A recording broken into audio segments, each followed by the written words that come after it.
Hello, in front of me I've got Honda Jazz. In this video I'll show you how to connect your car to Wi-Fi. In the beginning, enable Wi-Fi hotspot on your smartphone, for example.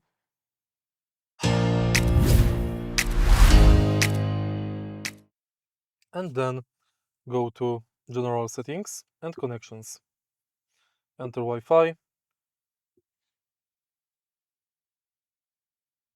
and select Wi-Fi from the list.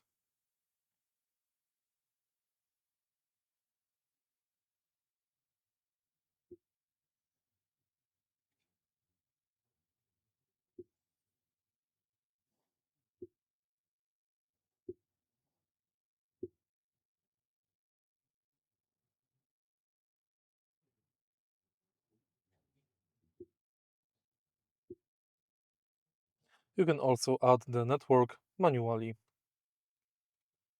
If you found this video helpful, please leave like, comment and subscribe.